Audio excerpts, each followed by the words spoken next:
So finally, I'm gonna finish with the pros and cons of the guarantee trust. We can say that one of the pros is that the seller will receive an extra income in the form of interest, passive income. The flexibility to establish the terms of the loan. As I said, nothing is written in stone. Higher asking price, no price reductions. He doesn't need to go through the price reduction thing.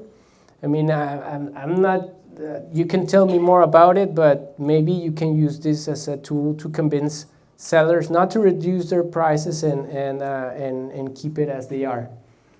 Number 5, buyer cannot sell the property without the seller's approval. 6, the property is protected in a fideicomiso, out of reach of buyer's creditors. This is also an important one. You can tell your seller clients, hey, in case there's a judgment lien against the buyer, the judgment lien cannot be recorded on the property. The property is out of the buyer's assets.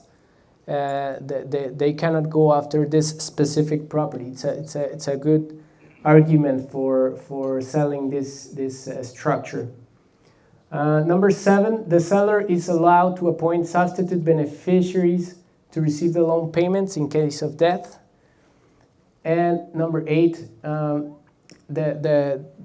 this particular security instrument allows you to enforce the sale of the property out of the court and recover the loan, the interest, the penalties, and the expenses, of course.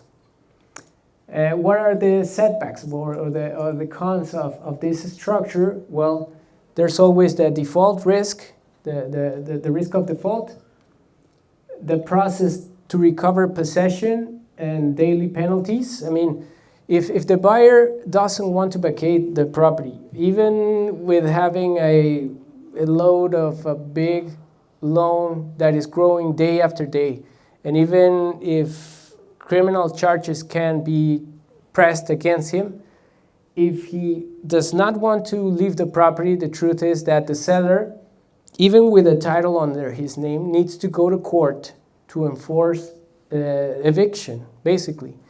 This is a summary process. It's not like an ordinary type of trial that will be focused only on collecting the daily penalty for not returning the property and to enforce the eviction. But still, that's what the law provides, to enforce it before the courts.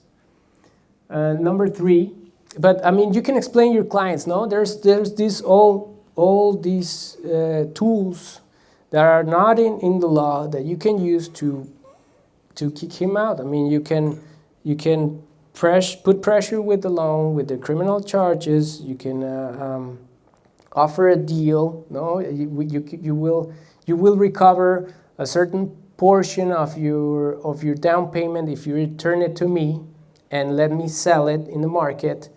I mean, there's all sorts of tools that you can use to convince the buyer to leave the house.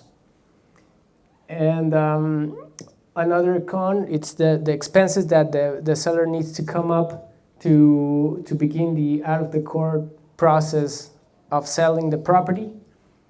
And of course, that the sale there's no cash up front for the sale. No, it's only a down payment, and the seller will carry a loan.